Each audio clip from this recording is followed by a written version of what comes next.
Non, regardez.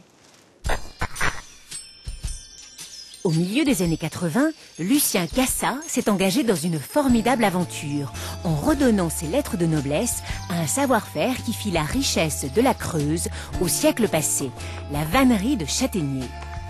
Novice, il entreprend de retrouver les tournemains nécessaires à la fabrication de meubles auxquels il a donné un rayonnement nouveau bien au-delà de nos frontières. On n'était pas du milieu, on n'était pas feuillardier comme on les appelle dans la région du Limousin.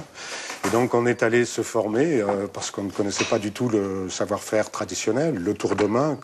En fait, il y a 25 ans, le châtaignier, c'était l'arbre du pauvre. On ne voulait même pas l'utiliser comme bois de chauffage. Les seules utilisations qu'il y avait, c'était les piquets de clôture.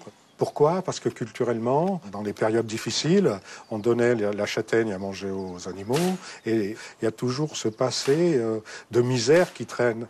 Mais c'est un arbre qui a vraiment beaucoup de qualité, qui a une bonne durabilité, qui est flexible et qui, à tout âge de sa croissance, permet une utilisation.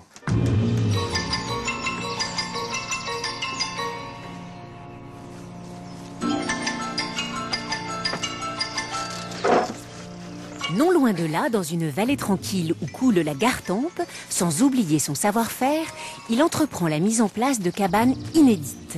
Des folies au sens propre, mais aussi dans l'esprit des amateurs de jardins du XVIIIe siècle. Dans un jardin, il y a toujours eu des lieux en retrait, et c'était les folies. Donc c'est pour ça que j'ai appelé les folies d'Amédée, parce qu'il y a ce côté un petit peu fou, dérangeant, décalé, quelque part anormal. La folie, c'est le petit délire qu'on s'octroie en venant passer une nuit à la Belle Étoile. Mais c'est aussi la folie pour construire une petite cabane un peu folle, quoi. Par exemple, là, on dort à 3 mètres de hauteur. On est blotti à 2 dans ce cocon de l'araignée.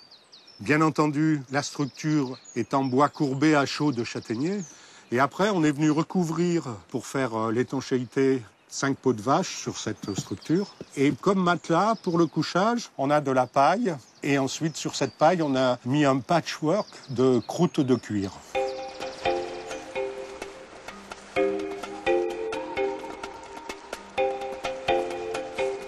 Sous les hêtres qui se dorent à l'automne, un abri, un gîte, un observatoire a pris la forme d'une faine, clin d'œil aux fruits de l'arbre, une cabane exclusivement conçue en matériaux naturels.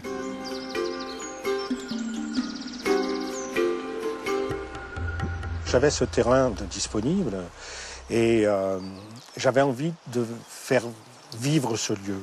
C'est un site protégé au titre des espaces naturels. Ce lieu, c'est un bien familial et j'avais envie de le faire partager parce que je le trouvais joli.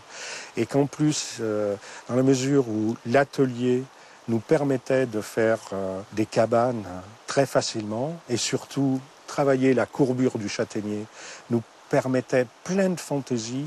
Et considérant que la cabane, en fait, il n'y a pas d'école, on fait ce qu'on veut avec la cabane. On est enfant, on s'amuse à créer une forme. Mais le souci de ce lieu, c'est surtout de prendre en compte la nature, prendre en compte la vallée.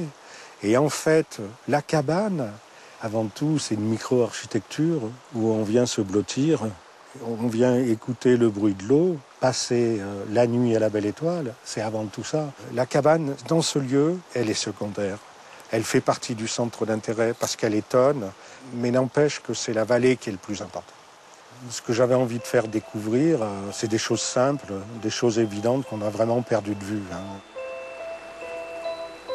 La vallée, peu à peu, se voit proposer des cabanes, toutes différentes, comme si elle se devait de répondre aux humeurs et aux envies des hôtes qui viendront y passer la nuit.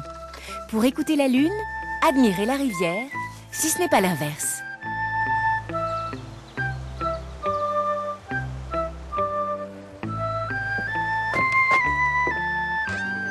Chaque cabane a une fonction différente. Il y a des cabanes qui sont pour le jeu, d'autres qui sont plus pour la méditation ou la réflexion.